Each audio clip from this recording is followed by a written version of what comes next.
FIFA Matchday edisi Oktober, saudara-saudara, sudah berjalan dengan lancar jaya. Berjalan dengan sukses. Semua negara melakukan pertandingan. Bukan semua ya, mayoritas. Untuk di Asia Tenggara ini, saudara-saudara, 4 tim terbaik di Asia Tenggara itu menjalani pertandingannya masing-masing. Indonesia menang 2 kali di pertandingan kualifikasi Piala Dunia. Kemudian Malaysia di Pesta Bola Merdeka kalah sekali dan menang sekali. Vietnam serta Thailand itu sempat dibantai, saudara-saudara. Halo saudara-saudara, jumpa lagi dengan komentator gadungan di sini. Dengan komentator yang gadungan. Seperti biasa, saudara-saudara, seperti biasa. Kalau kita bertemu, pasti akan ada yang kita bicarakan. Pasti akan ada yang kita cakap. Kita analisis, kita ulas tentang sepak bola di seputaran Asia Tenggara. Di negara-negara tetangga, di negara-negara jiran, di negara-negara serumpun. Di Indonesia, Thailand, Vietnam, Laos, Myanmar, Brunei Darussalam, Malaysia, Kamboja, Timor Leste, Filipina, Singapura, Wakanda, Konoha, negara api, dan sekitarnya. Semua akan kita bicarakan secara fair, adil, jujur, sportif, tidak memihak, tidak ada muatan kebencian, provokasi, ledek-meledek, hina-menghina, tidak ada, saudara-saudara. Semua kita bicarakan, baik yang bermanfaat maupun tidak bermanfaat, baik yang terkini maupun yang sudah basi, baik yang menyenangkan maupun yang menyedihkan. Bebas, saudara-saudara, bebas, bebas, bebas, bebas, bebas. Yang penting, sopan.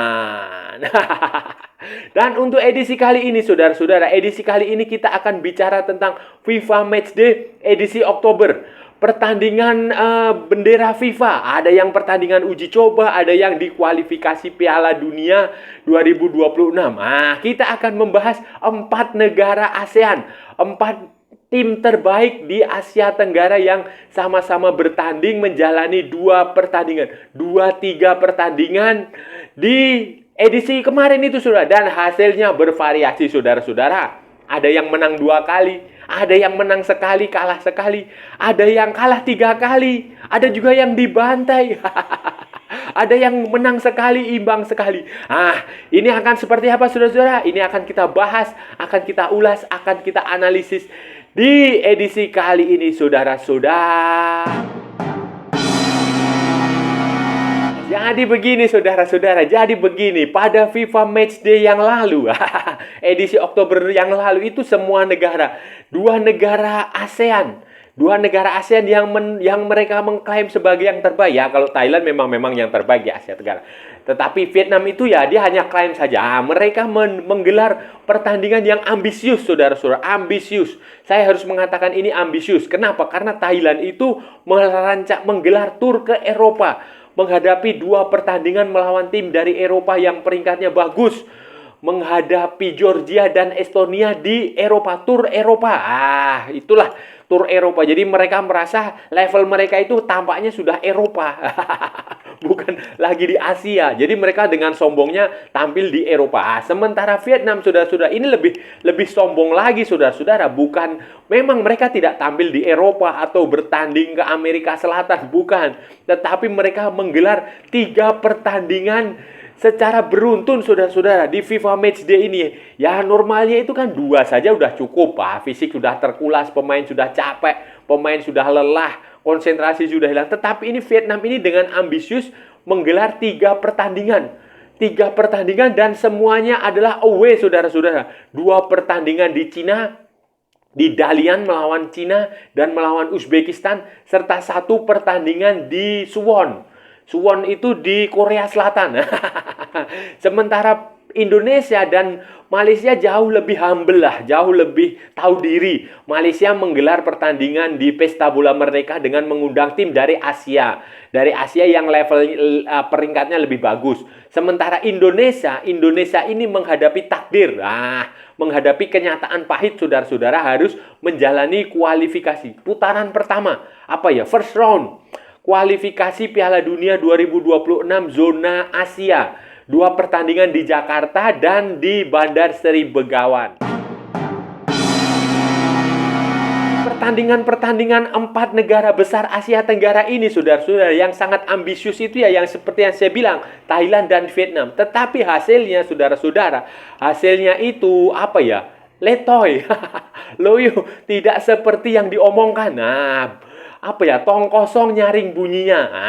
Apa yang diomongkan, apa yang diucapkan, apa yang dibicarakan, apa yang ditargetkan, yang dia katakan tidak sesuai dengan realitas di lapangan.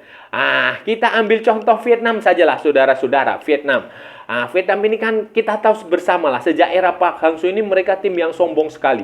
Sombong sekali. Mereka memang secara peringkat bagus, menembus 10 besar. Di era Park Hang-seo mereka tampil luar biasa, tampil bagus. Mereka sempat menjuarai Piala AFF, mereka tampil mengejutkan di Piala Asia, di Piala Asia U23, di Asian Games, di FIFA Matchday, di banyak pertandingan mereka tampil bagus. Kemudian dengan penampilan bagus dan hasil yang bagus itu mereka sombong, saudara-saudara. Sombong, mereka merasa sebagai tim terbaik di Asia Tenggara lah. Mereka merasa seperti tim yang seperti Brasil, seperti Argentina, seperti Jerman. Tetapi pada pada FIFA Matchday edisi Oktober mereka kena batunya, saudara-saudara. Kena karma. Nah, Vietnam itu kan biasanya bermain curang, bermain kasar, bermain keras, bermain dengan tidak sportif, mengenodai prinsip-prinsip sportivitas, nendang lah, main kungfu lah, main apalah. Dan kemarin waktu pertandingan di FIFA Matchday edisi Oktober itu, pertandingannya digelar di stadion yang punya video assistant referee. Baik melawan Cina maupun melawan Korea Selatan itu semuanya ada video asisten referee. Dan yang terjadi adalah Vietnam mendapat kartu merah, saudara-saudara. Pemain Vietnam mendapat kartu merah waktu melawan Cina, dan waktu melawan Korea Selatan itu juga mendapat kartu merah. Yang lebih menarik lagi, saudara-saudara, waktu melawan Korea Selatan adalah pengadilnya, wasitnya, apa istilahnya, referee-nya itu adalah dari Malaysia, Amirul Iswan Yaakob. Mungkin saja si Bapak Amirul Isman Yaakob ini masih jengkel juga dengan kejadian di Piala AFF kali. Dan hanya 2 kartu merah yang diterima oleh pemain Vietnam, saudara-saudara, akibat kekasaran. Vietnam itu juga terbantai, saudara-saudara. Waktu melawan Cina itu mereka kalah 0-2, kalah segala-galanya. Kemudian waktu melawan Uzbekistan itu mereka juga kalah segala-galanya, saudara-saudara. Kalah dari segi permainan, kalah dari segi taktik, kalah dari strategi, kalah dari fisik, kalah dari cara bermain, kalah segala-galanya. Jadi memang ya level Vietnam itu ya di situ-situ aja sebenarnya di situ-situ aja. Setelah eranya Park Hang-seo itu ya mereka kembali ke setelan pabrik. Istilahnya begitulah, tidak lagi tidak lagi download video ilegal, download aplikasi ilegal, tetapi ya memang sudah sesuai dengan pabriknya begitu, jelek seperti itu ya. Dan itu terbukti waktu pertandingan melawan Cina maupun melawan Uzbekistan, dan mencapai puncaknya waktu pertandingan melawan Korea Selatan, saudara-saudara. Bayangin, tim yang hanya di Asia Tenggara itu yang edisi terbaru aja hanya menjadi runner up Piala AFF, saudara-saudara. Mereka itu menantang tim yang tampil bagus di Piala Dunia, tim dengan Son Heung-min di situ, tim dengan Wang Hae-chan di situ, tim dengan Kim Min Jae, pemain-pemain Asia, pemain-pemain Korea Selatan yang kelas dunia. Dan hasilnya ya terbantai, saudara-saudara, terbantai. Korea Selatan unggul segala-galanya. Mungkin dua level di atas Vietnam. Sementara Vietnam itu bermain sangat jelek. Mereka tertekan, mereka lebih banyak mengumbar emosi. Sama kasusnya dengan pertandingan melawan melawan Cina. Mereka lebih banyak emosional, mereka ngawur lah, bahasa Surinamenya itu seperti itu, ngawur tenan. Itu Vietnam, dan itu membuktikan bahwa Vietnam yang sebagus era Park Hang-seo itu memang sudah hilang. Philippe Troussier ini tidak sebagus Park Hang-seo karena materi pemainnya itu masih sama. Kalau materi pemainnya masih sama tapi hasilnya berbeda, itu berarti adalah pelatihnya yang BODO. Pelatihnya yang tidak bagus. Itu saudara-saudara. Pelatihnya tidak bagus dan bisa saja eranya memang sudah berakhir, berlalu. Dan ini akan menjadi kesempatan emas nanti Indonesia waktu bertanding di fase grup. Di grup F kualifikasi Piala Dunia 2026 zona Asia. Semoga Indonesia beruntung nanti. Vietnam, saudara-saudara, selain Vietnam, kesombongan itu juga menjadi milik Thailand. Thailand dengan sesumbar mereka menggelar tur ke Eropa. Ini tur ke Eropa ya, saudara-saudara ya. Tur ke Eropa ya, bukan ke Asia Barat atau ke Asia Timur. Ya, Thailand itu melawan tim seperti Korea, Jepang, Iran, Qatar aja belum tentu menang, saudara-saudara. India itu juga belum tentu menang, Uzbekistan itu belum tentu menang. Lah kok ini dengan dengan congkaknya mereka tanding ke Eropa, tur lagi di Eropa. Dan jangan lupa Eropa sekarang ini sedang menuju musim dingin, apalagi di Eropa Timur, di Georgia, di Estonia yang di Baltik itu suhunya itu sudah di bawah 10 derajat, saudara-saudara, bisa 1 sampai 5 derajat, saudara-saudara. Bahkan kalau malam hari bisa 0 derajat, sementara Thailand itu kan tahu sendiri. Bangkok itu kan kotanya panasnya minta ampun.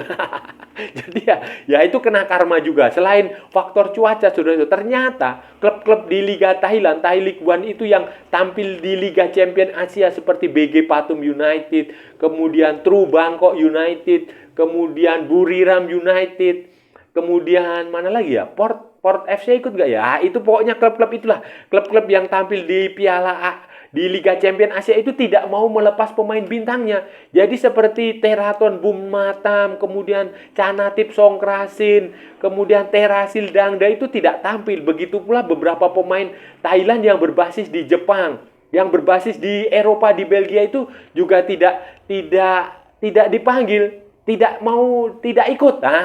Dan dia dengan sombongnya menampilkan pemain lapis kedua, saudara-saudara. Pemain Thailand B lah kira-kira seperti itu. Pemain gabungan dari pemain-pemain senior yang diizinkan klubnya gabung dengan pemain-pemain jebolan jebolan SEA Games, jebolan Asian Games, jebolan Piala AFF U23.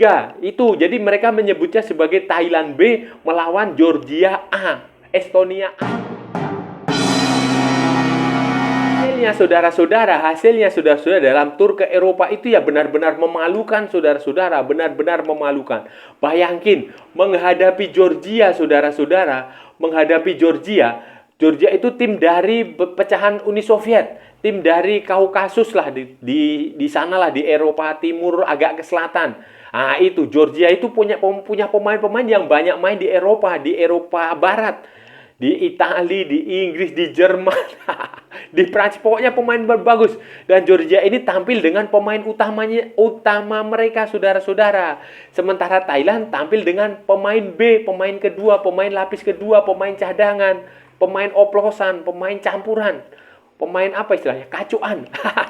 Pemain itulah, pemain yang tidak, akibatnya ya jelas, saudara-saudara, terbantai. Dan skornya juga tidak main-main, saudara-saudara. 0-8.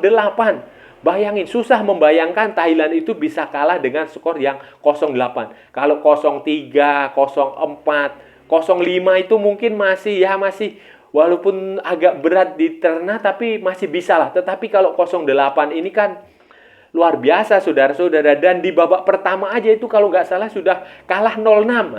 Jadi Georgia ini kasihan di babak kedua sehingga mereka mengendurkan serangan. Sehingga ya mereka hanya menambah 2 gol kemudian menjadi 0-8. Setelah Georgia, saudara-saudara, Thailand ini tampil di Estonia. Di mana ya? Estonia itu di Lekok Arena. Stadionnya itu Lekok Arena di Tallinn sana. Tallinn atau di mana? Pokoknya di Estonia lah. Itu ya lumayan mereka. Ya Estonia kan kita tahu itu kalau di Eropa itu ya klub papan bawah lah, klub kecil.